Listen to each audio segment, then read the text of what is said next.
పోయాను. సింగనమల తాడిపత్రి మధ్య నేను చూస్తే నేను అసలు భారతదేశంలో ఉన్నానా అని ఆశ్చర్యపోయాను అధ్యక్ష. ఆ కొండలన్నీ చూస్తే అద్భుతంగా అరటి తోటలు ఉన్నాయి అధ్యక్ష. అంటే ముందు చూపుతో డ్రిప్ ఇరిగేషన్ ఏర్పాటు చేసి హార్టికల్చర్ మిషన్ ఆనాడు ముందలు తీసుకెళ్లారు అధ్యక్ష. అంతేకాదు అధ్యక్ష, ఉత్తరాంధ్రం కూడా వదిలిపెట్టలేదు.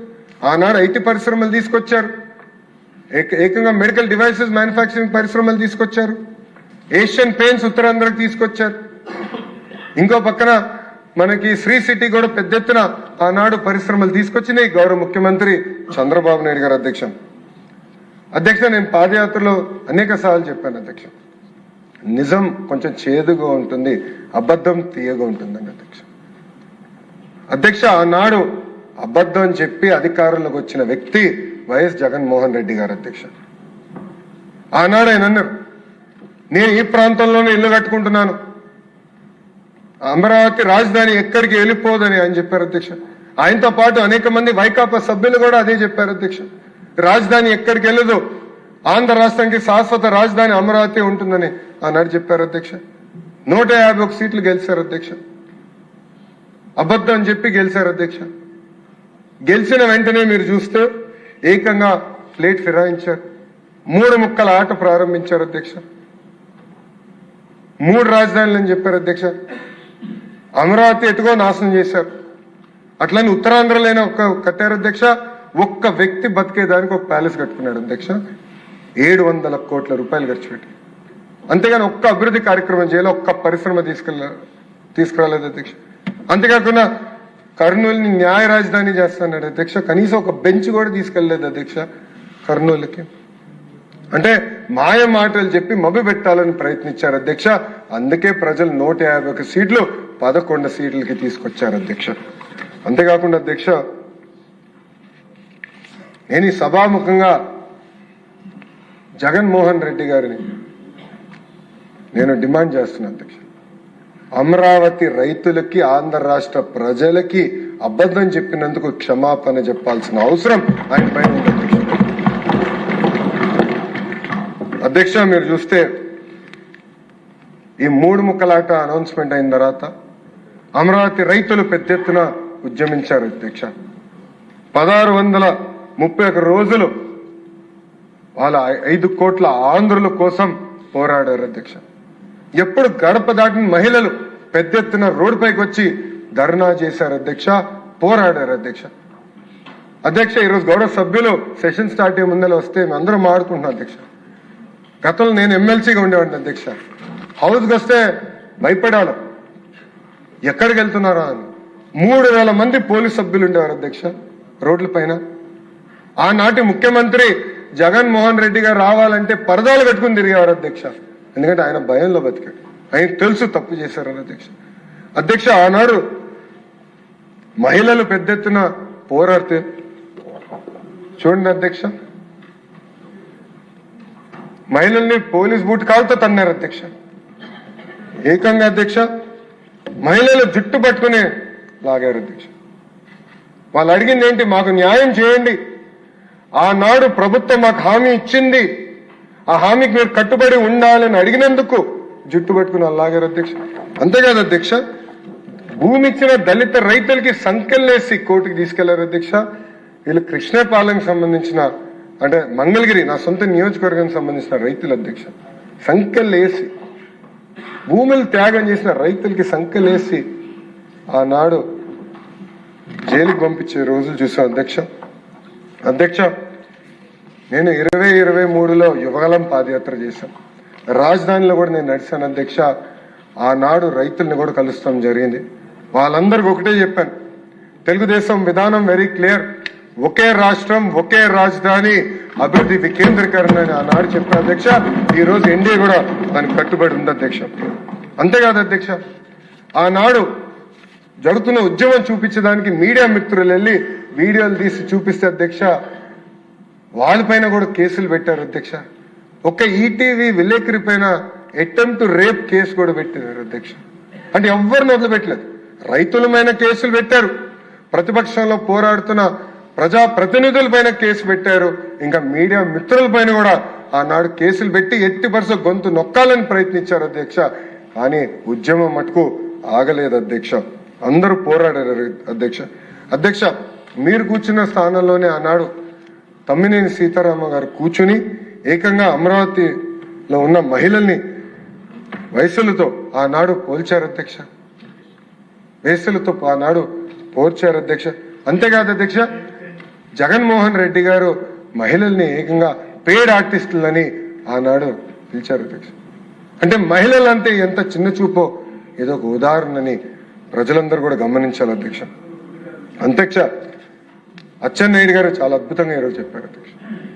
ఆ రోజు ఈ 3 రాజధానులు బిల్లు వస్తే పెద్ద ఎత్తున తెలుగుదేశం పార్టీ శాసనసభ్యులు అటు కూర్చుని పోరాడారు, నినాదాలు చేశారు అధ్యక్ష. దానికోసం వాళ్ళే ఆనాడు సస్పెండ్ కూడా చేస్తాం జరిగింది అధ్యక్ష. కానీ బలం సరిపోలేదు అధ్యక్ష. ఆ బిల్ కౌన్సిల్కి వచ్చింది. ఆనాడు నేను ఒక ఎమ్మెల్సీగా ఉన్నాను అధ్యక్ష. మేమందరం కలిసికట్టుగా పోరాడం, అందరం మాట్లాడడం, మమ్మల్ని ఎగతాళి చేశారు అధ్యక్ష.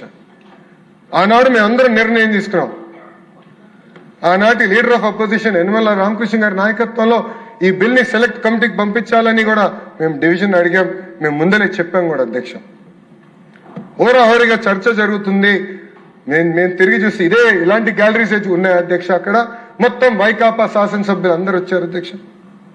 అది తెలుసుకున్న తర్వాత ఏం జరుగుతుందో చూసానికి గౌరవ ముఖ్యమంత్రి చంద్రబాబు నాయుడు గారు వచ్చారు అధ్యక్ష. ఆయన కూడా కూర్చున్నారు అధ్యక్ష, నేరుగా చూశారు అధ్యక్ష. ఆనాడు నేను నా ఫోన్ నుంచి తీసిన ఫోటో అధ్యక్ష. ఇక్కడ గౌరవ ముఖ్యమంత్రి గారు కూర్చుంటే అధ్యక్ష చుట్టూ ముట్టారు అధ్యక్ష వైకాపా నాయకులు, మంత్రులు అధ్యక్ష. అనేక మాటలు అన్నారు అధ్యక్ష, అన్నరాని మాటలు మాట్లాడారు అధ్యక్ష. వాళ్ళకి అండగా నిలబడ్డారు అధ్యక్ష. ఆనాడు ఒక గోడగా నిలబడింది ఆ రోజు మా శాసన సభ్యురాలు భవానీ గారు కానీ, అనగాని సత్యప్రసాద్ గారు కానివ్వండి, స్వామి గారు కానివ్వండి, గొట్టిపాటి రవి గారు కానివ్వండి, మా సాంబశివరావు గారు కానివ్వండి, గోడలాగా నిలబడ్డారు. ఎవరు రానిలేదు అధ్యక్ష. లేదంటే ఆనాడు గౌరవ ముఖ్యమంత్రి చంద్రబాబు నాయుడు గారి పైన కూడా దాడి చేయాలన్న ప్రయత్నం ఆనాడు జరిగింది అధ్యక్ష. అధ్యక్ష, ఇది పర్సనల్ కాదు అధ్యక్ష, ఇది 5 కోట్ల ఆంధ్ర రాష్ట్రానికి సంబంధించిన విషయం. వాళ్ళ కోసం పోరాడడానికి ఉన్నాం, ఏదైతే రైట్ దానికోసం నిలబడడానికి ఉన్నాం అధ్యక్ష. అధ్యక్ష, ఆనాడు మేము అందరం మాట్లాడి సెలెక్ట్ కమిటీ మెజారిటీ సభ్యులు సెలెక్ట్ కమిటీకి పంపించమంటే ఆనాడు షరీఫ్ గారి నుంచి నేను సెలెక్ట్ కమిటీకి పంపిస్తున్నానని చెప్పినందుకు ఇలాంటి టేబుల్స్ పైన ఆనాటి మంత్రులు నుంచున్నారు అధ్యక్ష. ఒక్క మంత్రి ఏకంగా లోపలికి వెళ్ళి ఆయన పైన చేయి కూడా వేసుకుంటాం జరిగింది అధ్యక్ష. ఏం తప్పు చేశారు అధ్యక్ష షరీఫ్ గారు? మెజారిటీ సభ్యులు కోరిందని ఆయన నిలబడ్డారు, అదైపోయింది. దాని తర్వాత ఏకంగా అధ్యక్ష చైర్మన్ గారి సంతకం లేకుండా గవర్నర్ గారి అసెంట్ కోసం బిల్ పంపించారు అధ్యక్ష. అంటే పార్లమెంట్ ప్రాక్టీసెస్ ని ఎలా వీళ్ళు పక్కన దారి మళ్లించారు దానికి ఇది ఒక ఉదాహరణ అధ్యక్ష. అందుకే వీడియోలో చూసాం, ఆ బిల్ని తిరిగి వెనక్కి తీసుకోవాల్సిన అవసరం వచ్చింది అధ్యక్ష. పెద్ద మనసుతో కాదు అధ్యక్ష. అంటే అడుగడుగునే మమ్మల్ని అవమానించారు అధ్యక్ష, అడుగడుగునే ఇబ్బంది పెట్టారు అధ్యక్ష. అయినా పర్వాలేదు, 5 కోట్ల ఆంధ్రుల కోసం నిలబడతామని ఆనాడు చంద్రబాబు నాయుడు గారు మాకు చెప్పిన విధంగా మేమందరం కలిసికట్టుగా పోరాడం అధ్యక్ష. అంతేకాకుండా అధ్యక్ష మన మధ్య చిచ్చు పెట్టడానికి ప్రయత్నించారు అధ్యక్ష. మీరు ఉత్తరాంధ్ర నుంచి వచ్చిన శాసనసభ్యులు మీరు విశాఖపట్నం వ్యతిరేకంగా మాట్లాడతారంటే ఆనాడు మా శాసనసభ్యులు అందరూ ఉన్నారు అధ్యక్ష. గన్నబాబు గారు కానివ్వండి, అటు పక్కన గంటా శ్రీనివాస్ గారు కానివ్వండి, వెలుగుపూడి రామకృష్ణ బాబు గారు కానివ్వండి, అందరూ నాకు బాగా గుర్తు టీడీఎల్పీ మీటింగ్ల నుంచి ఒకటే చెప్పారు, ఆనాడు ఒకే రాష్ట్రం ఒకే రాజధాని జై అమరావతి నినాదంతో వెళ్ళాం సార్, దానికి మనందరం కట్టుబడి ఉందాం, మీ నాయకత్వంలో విశాఖపట్నం అభివృద్ధి చెందుతుందని వాళ్ళందరూ చెప్తాం జరిగింది అధ్యక్ష. 5 సంవత్సరాలు కలిసికట్టుగా పోరాడాం. అందుకే ఎవ్వరు ఊహించిన విధంగా 164 స్థానాల్లో తిరిగి మళ్ళీ ఎన్డీఏ గెలిచి ఈరోజు మనం వచ్చాం అధ్యక్ష. అధ్యక్ష, మనందరం we are all merely custodians of these institutions అధ్యక్ష. మనందరం ఎవరం కానీ భూమిపైన శాశ్వతం కాదు అధ్యక్ష, కానీ వ్యవస్థలు శాశ్వత అధ్యక్ష. అధ్యక్ష, ఒక్కసారి హైదరాబాద్ అభివృద్ధి చూద్దాం అధ్యక్ష. గౌరవ ముఖ్యమంత్రి చంద్రబాబు నాయుడు గారి తర్వాత వచ్చిన రోసయ్య గారు కానివ్వండి, కిరణ్ కుమార్ రెడ్డి గారు కానివ్వండి, రాజశేఖర్ రెడ్డి గారు కానివ్వండి, కేసీఆర్ గారు కానివ్వండి, ఇప్పుడు రేవంత్ రెడ్డి గారు కానివ్వండి, అందరూ హైదరాబాద్ ని అభివృద్ధి చేసుకుంటూ వెళ్తున్నారు అధ్యక్ష. కానీ ఆంధ్ర రాష్ట్రంలో ఏం జరిగింది అధ్యక్ష? ఒక్క వ్యక్తి వల్ల ఎంత విధ్వంసం జరిగింది అధ్యక్ష. 5 సంవత్సరాలు కాదే 30 సంవత్సరాలు మనం వెనక్కి వెళ్ళాం అధ్యక్ష. ఈ రోజు ఒక పక్కన టీజీ భరత్ గారు, ఇంకో పక్కన ఐటీ శాఖ మార్చలుగా నేను పారిశ్రామికవేత్తలను కలిస్తే అధ్యక్ష, వాళ్ళందరూ ఒకటే అడుగుతున్నారు, మీరు గ్యారంటీ ఇస్తారా మళ్ళీ జగన్మోహన్ రెడ్డి అనే వ్యక్తి ముఖ్యమంత్రి అవడని. నాకు అనేక పరిశ్రమలు తెలిసి ఎంత ఇబ్బంది పడినాయో అతని పరిపాలనలో, మీరు గ్యారంటీ ఇస్తారని అడుగుతున్నారు అధ్యక్ష. అధ్యక్ష, భారతదేశంలో 100 రూపాయలు పెట్టుబడులు వస్తే 25.3 రూపాయలు ఆంధ్ర రాష్ట్రానికి రోజు వస్తున్నాయి అధ్యక్ష. అది 50 రూపాయలు అయ్యేది అధ్యక్ష. జగన్మోహన్ రెడ్డి అనే వ్యక్తి లెక్కనుంటే 50 రూపాయలు అయ్యేది. ఎందుకంటే అందరూ అడుగుతున్నారు, మమ్మల్ని 50% మంది అడుగుతున్నారు, మీరు గ్యారంటీ ఇస్తారా మళ్ళీ అలాంటి వ్యక్తి తిరిగి రావడం అధ్యక్ష. అందుకే ఈరోజు చాలా అద్భుతంగా అచ్చెన్నాయుడు గారు చెప్పారు అధ్యక్ష. ప్రజలందరూ ఆలోచించాలి, యువకులందరూ ఆలోచించాలి, జెన్జీ ప్రత్యేకంగా ఆలోచించాలి అధ్యక్ష. ఇది మన భవిష్యత్తుగా దీనిపై మనం తీసిన నిర్ణయం పైన ఆధారపడి ఉంటుంది అధ్యక్ష. ఒక్క అవకాశమైన ఒక ఓటు వేస్తే ఎంత నష్టపోయామో మనందరం చూస్తున్నాం అధ్యక్ష. ఆంధ్ర రాష్ట్రం ఎంత వెనక్కి వెళ్ళిపోయిందో చూడండి, మనందరం చూసాం అధ్యక్ష. ఒక మాట చెప్పాలంటే పక్క రాష్ట్రాలు చూసి అసూయపడుతున్నా అధ్యక్ష. ఒక హైదరాబాద్, ఒక బెంగళూరు, ఒక చెన్నై ఎంత అద్భుతంగా అభివృద్ధి చెందినాయో అని నాకు అసూయ ఉంది అధ్యక్ష. ఒక ఆంధ్రుడిగా నాకు అసూయ ఉంది. ఒక కసితో, ఒక పట్టుదలతో మన రాష్ట్రాన్ని అభివృద్ధి చేయాలి, అమరావతిని అద్భుతంగా నిర్మించాలి, అన్ని ప్రాంతాలు ముందరికి తీసుకెళ్లాలి, అభివృద్ధి చేయాలి, పెట్టుబడులు తీసుకురావాలి కసితో మేమందరం ఉన్నాం అధ్యక్ష. అందుకే అధ్యక్ష, గౌరవ ముఖ్యమంత్రి చంద్రబాబు నాయుడు గారు ఒక పక్కన, ఇంకో పక్కన ఉప ముఖ్యమంత్రి పవన్ అన్న గారి నాయకత్వంలో ఈరోజు పెద్ద ఎత్తున పెట్టుబడులు వస్తున్నాయి అధ్యక్ష ఆంధ్ర రాష్ట్రానికి. ఈరోజు భారతదేశంలో ఎవరు ఊహించలేదు అధ్యక్ష, ఇంక్లూడింగ్ టీమ్ 11 కెప్టెన్ అధ్యక్ష. పులివెందుల ఎమ్మెల్యే కూడా ఊహించలేదు అధ్యక్ష. ఆయన ఎగతాళి చేశాడు అధ్యక్ష మమ్మల్ని. ఆసిలర్ మిత్తల్ ఒరిస్సాలో పెట్టుబడులు పెడుతుంది, ఆంధ్ర సింగ్ ఎట్టు వస్తుంది, లోకేష్ అనే వ్యక్తి అబద్ధం చెప్తున్నాడు అని చెప్పాడు అధ్యక్ష. ఈరోజు మనందరం గర్వపడాలి అధ్యక్ష. భారతదేశంలోనే అతి పెద్ద స్టీల్ ప్లాంట్ ఉత్తరాంధ్రకు తీసుకొచ్చింది ఈ ప్రభుత్వం అధ్యక్ష. అంతేకాదు అధ్యక్ష, సోలార్ సెల్ మ్యానుఫ్యాక్చరింగ్ చేస్తాం, అనేక పరిశ్రమలు రాయలసీమకి తీసుకొచ్చాం అధ్యక్ష. క్యాంపకోలా, రిలయన్స్ ఇండస్ట్రీస్ పరిశ్రమని ఏకంగా కర్నూలు తీసుకెళ్లాం అధ్యక్ష. ఈరోజు ఒక్కొక్క జిల్లాకి చాలా ఫోకస్డ్ గా డెవలప్మెంట్ ప్లాన్ తీసుకెళ్తున్నాం, క్లస్టర్ బేస్డ్ డెవలప్మెంట్ తీసుకొస్తున్నాం అధ్యక్ష. ఇది ఈ ప్రజా ప్రభుత్వం. ఏ ఒక్క జిల్లా వెనకబడకూడదు, అన్ని జిల్లాలు సమగ్ర అభివృద్ధి చెందాలి, కానీ ఒకే రాజధాని ఆంధ్ర రాష్ట్రానికి ఉండాలన్న లక్ష్యంతో ఈ రోజు ఎన్డీఏ ప్రభుత్వం పనిచేస్తుంది అధ్యక్ష. అనంతపూర్ ఒక ఆటోమోటివ్ హబ్ గా, ఉత్తర నార్త్ అనంతపూర్, కర్నూలు ఏకంగా రెన్యూవబుల్ ఎనర్జీ హబ్ గా, కడపలో పెద్ద ఎత్తున సిమెంట్ ఫ్యాక్టరీలు, ఎలక్ట్రానిక్స్ మ్యానుఫ్యాక్చరింగ్ పరిశ్రమలు, ఇటు పక్కన మన చిత్తూరు జిల్లాకు వచ్చేగల అనేక ఎలక్ట్రానిక్స్ కంపెనీలు, ఇంగాట్ మ్యానుఫ్యాక్చరింగ్ కంపెనీలు, సోలార్ సెల్ మ్యానుఫ్యాక్చరింగ్ కంపెనీలు, ఏసీఎల్ తయారు చేసే పరిశ్రమలు తీసుకొస్తున్నాం అధ్యక్ష. నెల్లూరులో ఇప్పటికే పెద్ద ఎత్తున పరిశ్రమలు వస్తున్నాయి అధ్యక్ష. అక్కడ ఏకంగా మొన్న సాగర్ డిఫెన్స్ ఎంటర్ప్రైజెస్ కింద మ్యారిట్ టైమ్ సెక్యూరిటీ అందించే పరిశ్రమను కూడా నెల్లూరు జిల్లాలో మన శంకుస్థాపన చేసాం అధ్యక్ష. ప్రకాశం జిల్లాలో పెద్ద ఎత్తున కంప్రెస్ బయోగ్యాస్ ప్లాంట్స్ పరిశ్రమలు మేము తీసుకొస్తున్నాం అధ్యక్ష. ఇంకో పక్కన ఇక్కడ చూస్తే అధ్యక్ష, గుంటూరు జిల్లాలో క్వాంటమ్ హబ్ గా తయారు చేస్తున్నారు గౌరవ ముఖ్యమంత్రి గారు ఈ ప్రాంతాన్ని. అమరావతి పనులు, ఆగిపోయిన పనులు వేగంగా పరిగెత్తిస్తున్నారు గౌరవ ముఖ్యమంత్రి గారు. ఉభయ గోదావరి జిల్లాలో పెద్ద ఎత్తున ఆక్వాని ప్రోత్సహిస్తున్నాం, అక్కడ గ్రీన్ ఎనర్జీ హైడ్రోజన్ హబ్ గా తయారు చేస్తున్నాం అధ్యక్ష. ఇంకా ఉత్తరాంధ్రలో కెమికల్ ఫ్యాక్టరీలు కానివ్వండి, ఫార్మా ఫ్యాక్టరీలు కానివ్వండి, ఐటీ ఫ్యాక్టరీలు కానివ్వండి, డేటా సిటీ కానివ్వండి, మెడికల్ డివైసెస్ మ్యానుఫ్యాక్చరింగ్ అని ఒక స్టీల్ హబ్ కూడా ఏర్పాటు చేస్తున్నాం అధ్యక్ష. ఇది అభివృద్ధి వికేంద్రీకరణ అంటే అధ్యక్ష. కానీ ఒక వ్యక్తి బతికే దానికోసం 700 కోట్ల రూపాయలు కట్టి ఇల్లు కడతాం కాదు అధ్యక్ష. ఇది 5 కోట్ల ఆంధ్రలో ఒక్కసారి ఆలోచించమని కోరుతున్నా అధ్యక్ష. ఇప్పటికీ తీవ్రంగా నష్టపోయారు. ఈరోజు చూస్తే దక్షిణ భారతదేశంలోనే అతి తక్కువ తలసరి ఆదాయం ఉన్న రాష్ట్రం ఆంధ్ర రాష్ట్రం అధ్యక్ష. 5 సంవత్సరాలు ఎంత వెనక్కి వెళ్ళామా 5 కోట్ల ఆంధ్రులు ఆలోచించాల్సిన అవసరం ఉంది అధ్యక్ష. ఒక పట్టుదలతో, ఒక కసితో మేమందరం పనిచేస్తున్నాం అధ్యక్ష. ఈరోజు ఒక పక్కన గౌరవ ముఖ్యమంత్రి గారు, ఇంకో పక్కన గౌరవ ఉప ముఖ్యమంత్రి గారు కేబినెట్ మీటింగ్ లో పెట్టుబడులు వస్తే ఇమ్మీడియట్ గా శాంక్షన్ చేయండి, ఫాస్ట్ గా వెళ్ళండి, పరిగెత్తండి అని ఇక్కడ చెప్తున్నారు అధ్యక్ష. ఇంకో పక్కన ఢిల్లీలో ప్రధానమంత్రి గారు కానివ్వండి, గౌరవ హోంమంత్రి గారు అమిత్ షా గారు కానివ్వండి, నేను ఎప్పుడు కలిసినారు, ఇన్ని పరిశ్రమలు తీసుకొచ్చా, తొందరగా గ్రౌండ్ చేయి, సొంత కాళ్ళపై నిలబడాలి ఆంధ్ర రాష్ట్రాన్ని అక్కడి నుంచి కూడా పెద్ద ఎత్తున ప్రోత్సహిస్తున్నారు అధ్యక్ష. అధ్యక్ష, నేను అనేక సార్లు చెప్పాను, ఇతర రాష్ట్రాల్లో డబుల్ ఇంజన్ సర్కారులు ఉన్నాయి, కానీ కేవలం ఒక ఆంధ్ర రాష్ట్రంలోనే డబుల్ ఇంజన్ బుల్లెట్ ట్రైన్ సర్కారు ఉందని అధ్యక్ష.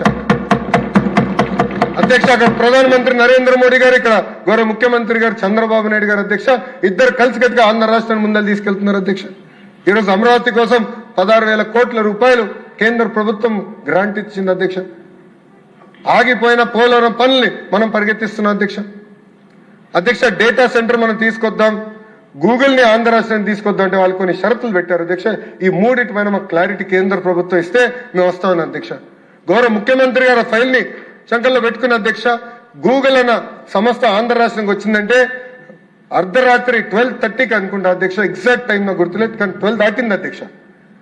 నిర్మలా సీతారామన్ గారితో గౌరవ ముఖ్యమంత్రి గారు కూర్చుని, అమ్మ పర్మనెంట్ ఎస్టాబ్లిష్మెంట్ పైన ట్యాక్స్ ఇన్సెంటివ్స్ ఇస్తే పెద్ద ఎత్తున డేటా కంపెనీలు వస్తాయి, డేటా సెంటర్స్ వస్తాయని ఆనాడు చెప్తాం జరిగింది అధ్యక్ష. దాన్ని మేడం గారు అప్రూవ్ చేశారు అధ్యక్ష. గూగుల్ ఆంధ్ర రాష్ట్రంకి వచ్చింది. సేమ్ థింగ్ అధ్యక్ష, ఆర్సిలర్ మిత్తల్ కూడా కేంద్ర ప్రభుత్వానికి సంబంధించిన ఒక pipe line, slurry pipe line అవసరం ఉందంటే వాళ్ళు డిలే చేస్తుంటే గౌరవ ముఖ్యమంత్రి గారు స్వయంగా వెళ్ళి ప్రధానమంత్రి గారిని కోరారు అధ్యక్ష. ఎస్ చేస్తానని చెప్పిన తర్వాత ఆర్సిలర్ మిత్తల్ వచ్చింది అధ్యక్ష. That is the power of double engine bullet train సర్కార్ అధ్యక్ష. 5 కోట్ల ఆంధ్రులు ప్రత్యేకంగా ఇది గమనించాలని కోరుతున్నా అధ్యక్ష. ఎందుకంటే దొంగ అబ్బాయి ఎప్పుడు దొంగ మాటలు చెప్తాడు అధ్యక్ష. ఆయనకు ఒక దొంగ పేపర్ ఉంది, దొంగ ఛానల్ ఉంది, దాని పేరే సాక్షి అధ్యక్ష. మళ్ళీ అంటున్నాడు పాదయాత్ర చేస్తాడని దొంగ మాటలు చెప్పేదానికి అధ్యక్ష. అందుకే 5 కోట్ల ఆంధ్రులు అప్రమత్తంగా ఉండాలని ఈ సభాముఖం నేను కోరుకుంటా అధ్యక్ష. అధ్యక్ష, ఇది నాకు ఒక ఎమోషనల్ మూమెంట్. ఎందుకంటే 2019 నుంచి అమరావతి మీద శాసనసభ్యులు, శాసన మండలి సభ్యులు అందరం పోరాడాం, అరుదుకు ఉద్యమం చేశాం అధ్యక్ష. ఆనాడు జై అమరావతి అన్నందుకు కౌన్సిల్లో నా పైన దాడి చేశారు సభ్యులు కూడా. ఇక్కడ వీడియో నేను చూపిస్తాం జరిగింది. టీవీలో చూపిస్తే కరెక్ట్ కాదని నేను చూపించలేదు, కానీ అనేక మంది సభ్యులు చూశారు. నా ఫోన్ లాక్కునేదానికి ట్రై చేశారు, నా కాగితాలు లాక్కునేదానికి ట్రై చేశారు, అవమానించడానికి ట్రై చేశారు అధ్యక్ష. కానీ నిజం నిప్పు లాంటిది ఈరోజు నిజం గెలిచింది అధ్యక్ష. గౌరవ ముఖ్యమంత్రి గారు ఆధ్వర్యంలో, గౌరవ ఉప ముఖ్యమంత్రి గారి ఆధ్వర్యంలో అమరావతిని ద వన్ అండ్ ఓన్లీ అని శాశ్వత రాజధానిగా తీర్మానం చేసి కేంద్ర ప్రభుత్వానికి పంపించి కేబినెట్ లో ఆమోదం తెలిపి ఏకంగా పార్లమెంట్ లో క్లియర్ చేసుకుని, ఇంకే తుక్కులకు వచ్చినా పొరపాటున వచ్చిన